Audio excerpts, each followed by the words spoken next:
Want to make your brand great again? Or simply make your brand? Go check out our sponsor, SpotlightDesign.com now. That's SpotlightDesign.com now. Welcome to the CHYE K-Factor podcast with your host, Rabbi Yehoshua Wordy, director of CHYE. Each week, we bring you interviews with amazing Jewish entrepreneurs sharing their challenges and successes. Their stories will inspire you to make the Keli to take your business aspirations to the next level. Rabbi Wordy here, CHYE K-Factor podcast.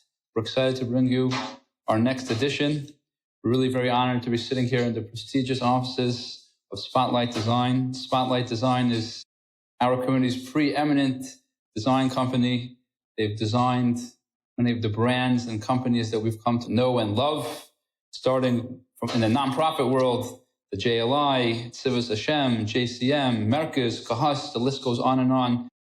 Chabad houses, we can't even go in over there. There's tons and tons of Chabad houses have been graced with the beautiful work of Spotlight. On the for-profit sector, famous companies that use Spotlight, Schmerling, chocolates, Flams, foods, charity, Empower Energy, and the list goes on and on. Spotlight really has created a name for itself as a beautiful design house that makes beautiful, beautiful work. Not only are they a graphics company, but they're a branding company and they're a marketing company. They do print marketing and web marketing and social marketing. It's really powerhouse of a company, and I'm honored to be sitting with the CEO of Spotlight, Zalman, who's going to be sharing with us from his wisdom today. So like it goes in all of our episodes here, we'd like to start from the beginning. You know, our crowd is young people coming out of yeshiva, getting into the business world, and we'd like to hear from all of our guests, Yumei Bereshis, how it was in the very beginning. So tell us how you got started with Spotlight way back at the very beginning. First of all, it's really a pleasure and an honor. And this is not my first engagement with CHYE. I've been involved with the contests that you've done. And it's really a pleasure and an honor to be able to help the members of our community, especially the young members, like you said, coming out of yeshiva and getting into the business world. It's really an honor. Thank you. And for all those listening, it's off the bat, the first thing you should have tremendous hatzlacha in what you're trying to do and achieve your goals and beyond. So at the beginning of Spotlight, it's tricky where to start, but I'll start and then go back even further back. So I'll start at first base and then kind of go back. Spotlight itself is about 21, 22 years old right now, and started when I came back from Shluchus and was learning smicha in 770. I had always dabbled, even in yeshiva days, in a little bit of design. And I had met, as I'll get back to in a minute, I had met Gershon Eichhorn as a youngster, and I was still in Mesivta. Gershon was running then Tzivos Hashem's graphic department, in-house graphic department. And they were working on the Jewish Children's Museum, which was then a pipe dream. They were looking for properties and looking for concepts and ideas. And kind of to fill the time in between those opportunities, Gershon was doing the graphics for Tzivos Hashem. So I kind of hung out there for a little while and helped on a couple in-house Tzivos Hashem projects. In time, other mostly Chabad houses or local businesses were asking Gershon to help out with their business and some design products here and there. And it was no longer appropriate to be doing that out of an actual moisid. And we set up shop in what was then Gershon's basement, and I was living there at the time. And we started doing slowly a little bit of graphic works. Someone needed a bencher design, someone needed even a logo designed, or flyers for Chabad events, like many people in the design business start. So that was our natural beginning. To go back even earlier, in yeshiva, I was in Morristown. It was 1992, I'm going to imagine, give or take Chavzayin other time. And someone was working then on Ha'aretz HaTmimim. I had the one computer that existed in yeshiva, and he had a program on there, CorelDRAW, that he had no idea how to use. But he knew I was into design, and I was always, doodling and things like that. So he was like, "I've got to show you, this is like a drawing program or something." And I was hooked. After that, I had been introduced to Quark Express, which was then just becoming popular. Now it doesn't, I don't even know if it exists anymore. And that's more of a layout tool. And I became very attracted to that. So I had a lot of history in tactile design and building and designing, very hands-on. And that's where we started, very modest beginnings. And it's a slow evolution. So I want to dive right in because, our crowd will really be fascinated by this. I mean, you really have amazing perspective. I mean, we've come, back in the day, nobody did design. I mean, everything was typewriters, and, we've come to such a rich design world today. And you started right at the very beginning as this whole thing was exploding. I'm curious from your vantage point, if, as a company is looking to build for themselves an image and a design, with looking back at history and the evolution of design from the very infancy all the way till the way things are today, what does a company have to have in mind to, when they're looking to create their image and their design and their brand? What key factors should they have in mind? It's funny as things evolve and they become much more commonplace and much more evident, they also become harder and more challenging. And that, I think, will be the answer to what somebody needs. It used to be very simple. If you had something that was designed fairly professional, you were good to go. You looked good, you looked polished, you got the job done. The audience has become so much more demanding that a company today, it's not just about having something that's professionally designed, about having something that's even just consistent across your whole brand. Today, companies need to have really a deeper brand than they had to have even a couple of years back. People need to hear the brand story. A brand story is a relatively new term that's floating around in the last couple of years. A lot of people think it's just a gimmick for companies like us to make money. But it's not. Customers have so many options today, and everything is just a click away. You can search anything and find anything. Competition is everywhere for anything, any service, any item, any product. And to stand out, a company really needs to have a differentiating story that will help people remember you.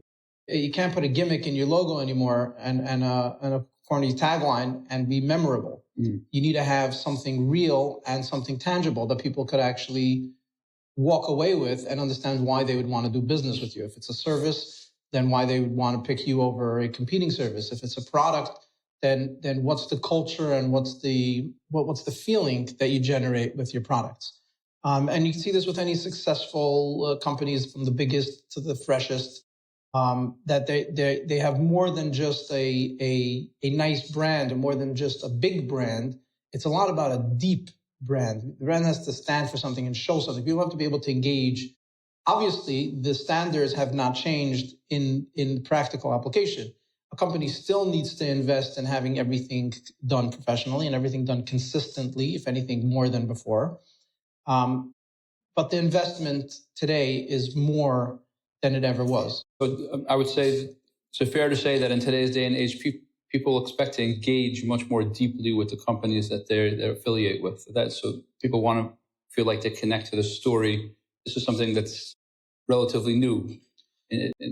Yes, and they don't even know it. It's very subconscious. If you ask most people, they'll tell you, no, I don't. I just need But really, right. What actually turns people on to a product or to a service and keeps them there and makes them loyal is that brand story, is that people remember a campaign or they got involved in a campaign. They don't know why. They can't put their finger on it. For an emotional attachment. Exactly.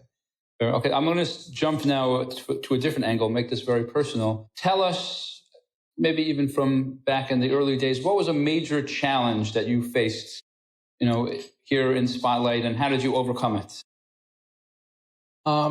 I'll try to take two different approaches and examples. When I first started, the what they called then desktop publishing was very young. You're talking about, we started, it was 95, 96. There were a couple programs out there. Photoshop was already invented, but few people had it and fewer people knew how to use it. So using a program then meant taking 1,000 or 1,300 page book and plowing through it to understand the theory and the tool itself. I remember once trying to create something. It was actually for Tzivos Hashem, even though it was already in the Spotlight office. I mean, it was a collage of a couple images, and I had no idea how to combine multiple images into a single collage. I had seen it, you look through the books and the magazines and you see the effect done, but I had no idea how to actually do it. So we came up with this idea. There was one veteran designer in the Jewish community, and I didn't know him, but I picked up the phone and I called him and I said, okay, you've been doing this for a couple of years before me, so maybe you know how this is done. And he said, I have no idea, but I think it's something called masks. Now, again, you're talking about Photoshop. I think it was version 3. They had yet to introduce layers into Photoshop. Anyone who's even dabbled in Photoshop, understand the work in Photoshop without layers doesn't even sound like a possibility. What could it do? But that was enough of a head start for me. And I started doing some research and looking into the concept of masks and the tool in Photoshop. And actually, I pulled off the collage and did it, and it came out very nice. And why the example of it is, in every business and in every startup, the challenges are often similar, and they're basically things that we've never done before, things that we don't know how to do, and we're not sure, how am I going to figure this out? And it's important to know the answers are out there. Today, it's much easier to find the answers than it was back then. There was no Google. There was barely a World Wide Web. You've Got Mail was still, very, very popular. But the answers are out there, and if you search for them and trust in your ability to do what you set out to do, you can do it. A second example, which is a little bit more business related, not so design related, even though I only started running the business where we were probably close to 5 to 10 years old at the time, and this is something that I hear from other people and I think is worth addressing, dealing with clients that are not happy. Everybody loves to do a deal with the client, and you do your part and the client does his part and pays, and everyone's happy, and they recommend you to all their friends. Every once in a while, that's not the case. And figuring out how to deal with the unhappy client, whether it's a product that was delivered to, beyond the original deadline or over budget, but everything is dealing with that. What was a big challenge. Do you have a particular example? I don't have a particular example. I mean, I remember one conversation I had. It was actually funny. I was sitting with it was a shliach, and we had done a serious campaign for him, but it went significantly over budget. And he's trying to impress upon me how he set out to spend this amount of money, and he'd never have spent the other amount of money that it ended up taking. And my early solution in the early days was being very defensive and defending the team, and whatever the designer did was. Tyra Messina, it was perfect and unarguable. And it came to the point where the client tells me, and he says, if you would just charge me more and then be able to discount me when it goes over budget, I would be happier than spending the same amount of money, but thinking that it's over budget. And I didn't agree with him at the time, but overcoming the challenge and looking back, I think it's a tremendous insight. And what we've learned to do is in life in general, and especially in business, it's challenging to see things from the client's perspective, especially since the client is not always right. But you have to see it from the client's perspective and be able to meet on their terms.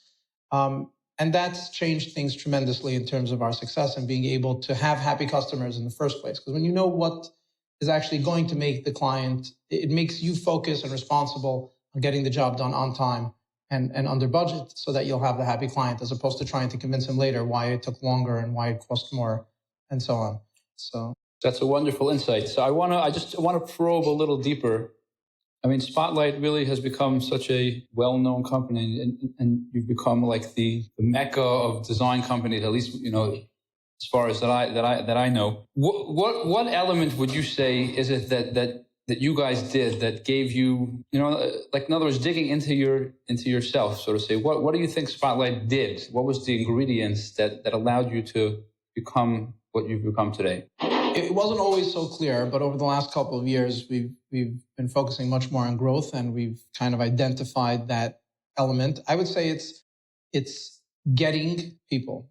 In Yiddish, the difference between being able to herren and der herren. In English, it's hard to find an equivalent, but it's the difference between hearing and listening. being able to sit with a client and really get what they're trying to accomplish. Sometimes it means reading between the lines. Oftentimes clients will come in and describe what it is that they want, and it's completely not the same thing as what they need. And being able to hear what they really need, what's the challenge they're facing in their business, and then being able to identify how we can best help them with the tools and the team that we have available, has been that differentiator. It never was about, I think I read this when I really started out, and I was never create any design with the intent to win an award. Mm-hmm. Mm-hmm. And I think that coming from the perspective of hearing the client, it really became our obsession.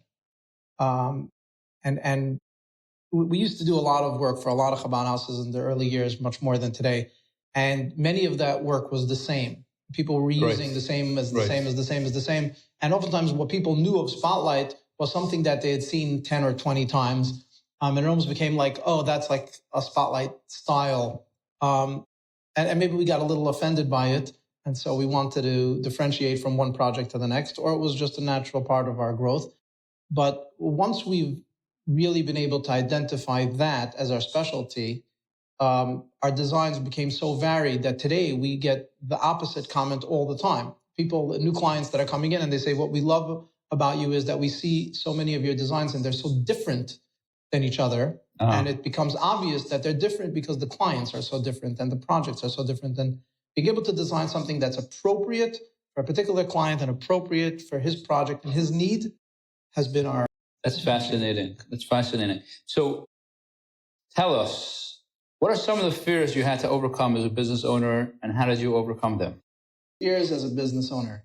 I mentioned it a bit ago, going into things that we didn't have a lot of experience with, from things like we were originally doing only print design because that's what the world had, and then the internet exploded and everyone needed a website. They didn't know why, but everyone needed a website, and we weren't doing websites at the time, and we tried dabbling this way and dabbling that way until we established a full team over time. But moving into uncharted waters is a fear as a business owner that needs to be overcome. And even today, it's moving from websites to apps, and moving from one type of app to a new engaging media, moving from regular marketing and print marketing into web marketing and social marketing. As technologies and the world evolves, jumping from one thing into the next, there's always a fear for a business owner. You're not sure how to be profitable in that space, and if you could succeed in that space. And overcoming it, I have a colleague here who has a mantra, and he says, faith-based fearlessness. As a yid, it's easy. You trust in the understand. You trust that he has your best interests in mind at every turn. And a lot of it has to do with having good people. We spent tremendous energy on building a good team. Maybe go into that a little, because for many of the listeners, everyone wants to know, how do you deal with partners? How do you attract good employees? If you put in, what would you say are key elements that people should look for that you learned from your experience? Knowing how to hire good people and knowing how to let go, people that are not contributing. So how do you identify a good person? I mean, knowing how to hire a good person, how do you identify that? I don't know if there's a secret sauce. We've found a couple things that identify good people. It's hard in the early when somebody just starts, because a lot of people are very enthusiastic, and it's hard to envision which people will keep that enthusiasm and be team players long term. We look for people who have a certain understanding of the responsibility of an employee in a team environment. But when somebody is a freelancer, the risks and the freedom go hand in hand. So they know if they offer too much to a client, or if they don't offer enough to a client, their bread depends on it. In a team environment, when somebody's working for a company, that doesn't necessarily, it's not as evident.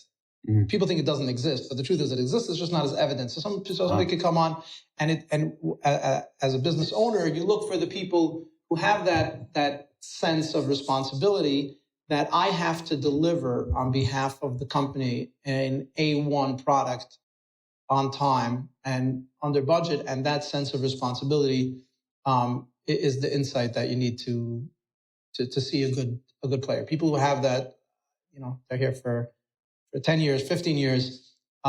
And the people who don't are very hard to get on board with the team, because once people have that responsibility, they share that responsibility with their colleagues. And they're no longer an independent operator within a bigger picture. They become a keg, a cog, in the wheel, and they really help things turn. So it's seeing that. And on the flip side, when you hire somebody and you see they're not buying into that sense of responsibility and ownership, they're usually not keepers. Got it. Fascinating insight. So, tell us a story. What would you consider your greatest success here at Spotlight? Wow, that's a good question. Greatest success at Spotlight?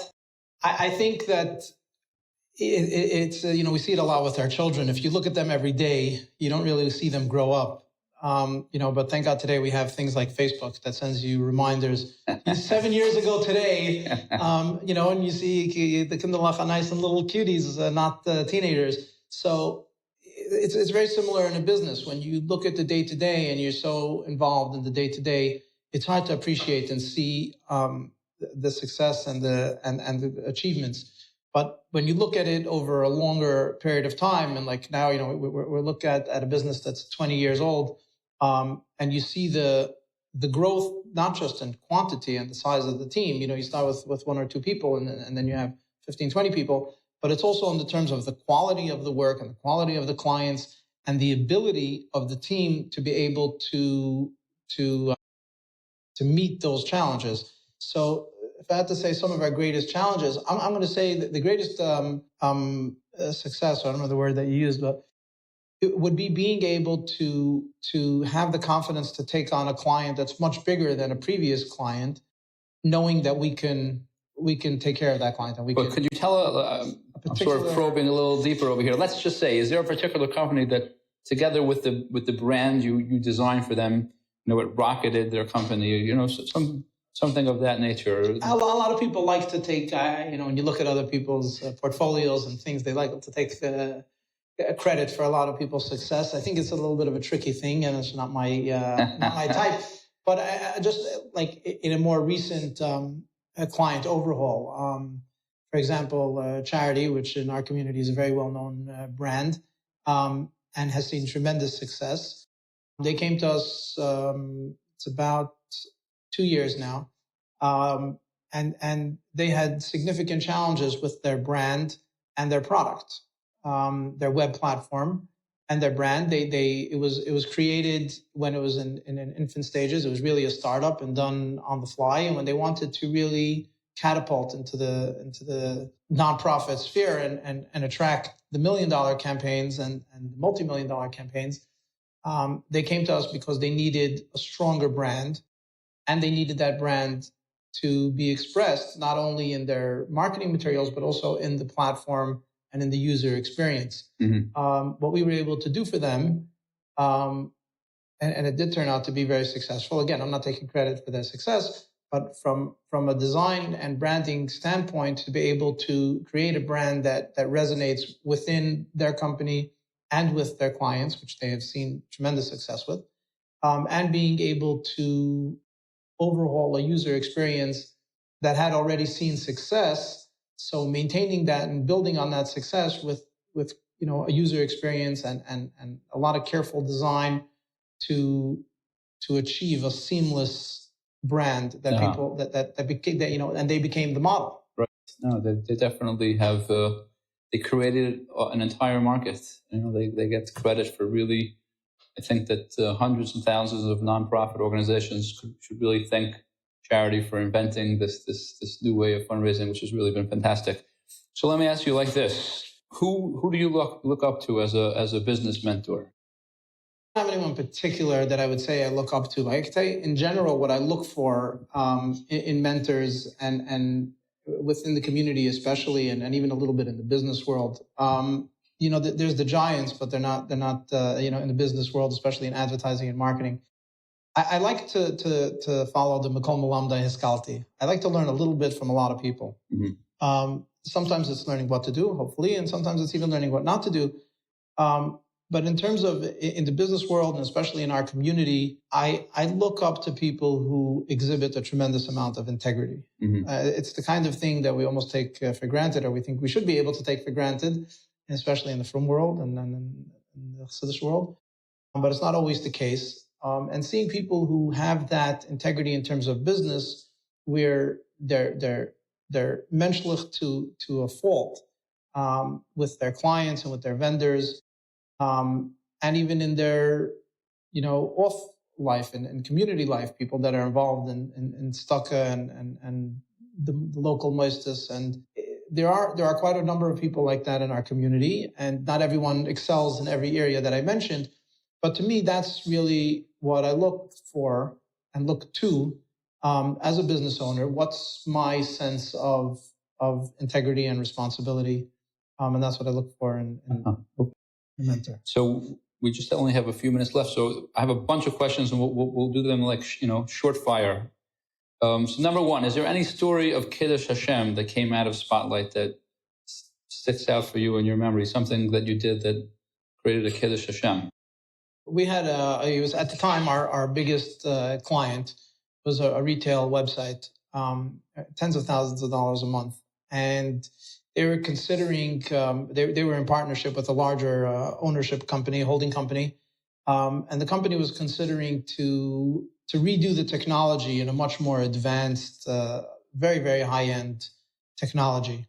And they sent off a group of people from within the business to Boston, to that technology company for training. It was a week-long training session.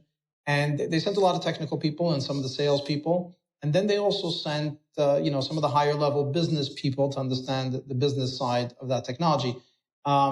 They were all working within the company, and then they asked me to go along for that training session, even though we were an outside vendor, because they felt that our involvement gave a certain amount of business insight into their company that we could help with. And I went there and I spent the week, and it was very engaging. And some of them were from people, some of them were not from, some of them were not even Jewish. It was a very interesting week. And on the way back, we traveled together, and it was in a little shuttle bus. And I don't know how it came up in the conversation, but somehow it came up, and people were talking about their upbringing and their college educations. And I had mentioned that I, learned in a yeshiva where there was actually, we didn't even learn any English. And it was completely, Yiddish only curriculum. And the shock was tremendous. Uh-huh. After that wore off, someone actually made the comment, and they said that, there's people there, they're college educated, and their business experience and business management experience. And they had thought that for certain, from my business insight that I'd exhibited over the past week, that I for sure had an MBA. That was like a given. But to learn that I didn't even have a high school diploma was, and be able to have that sense of understanding and following and business insight was I felt a tremendous Kiddush Hashem and Kiddush Lubavitch. That's fantastic. That's fantastic. So what do you do for fun? I have so much fun. I'm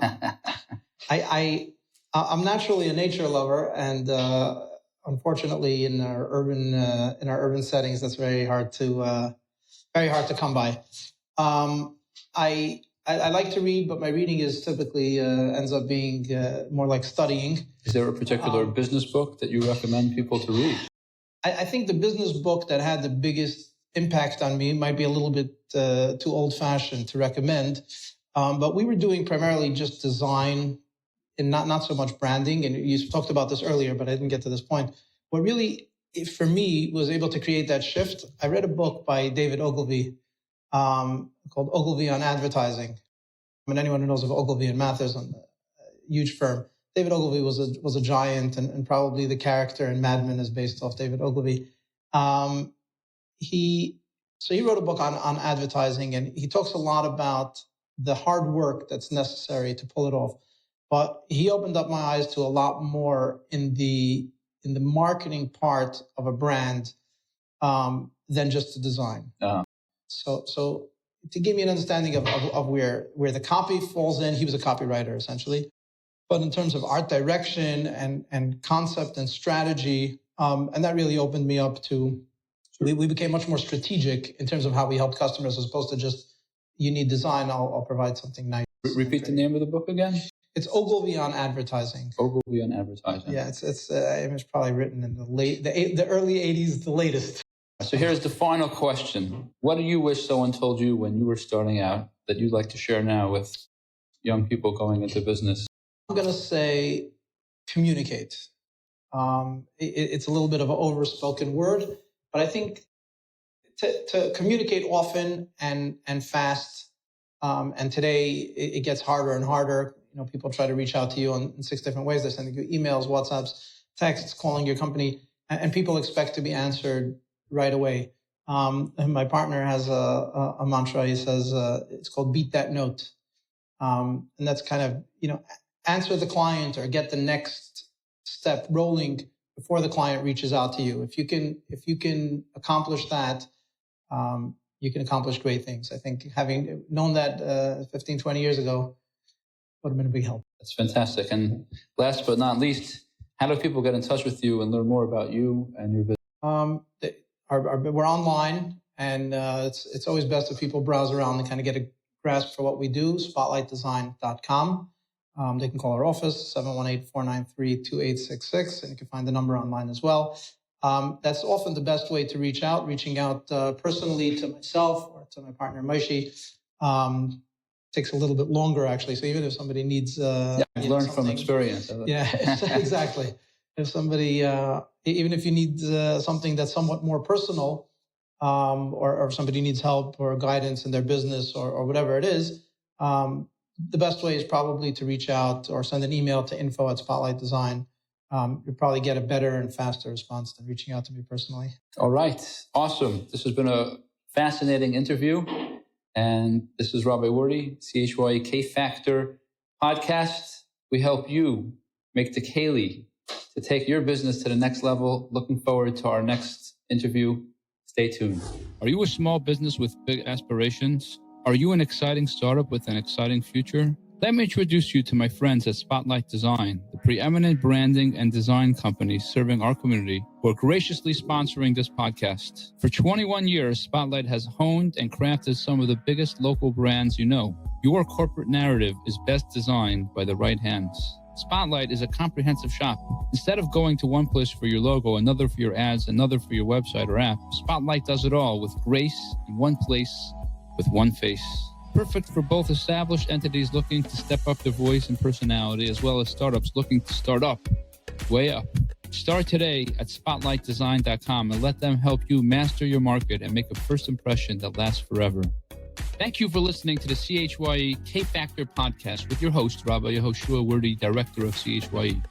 We're looking forward to bringing you more entrepreneurs to share their stories and give you the inspiration to make your Keli to take your business aspirations to the next level.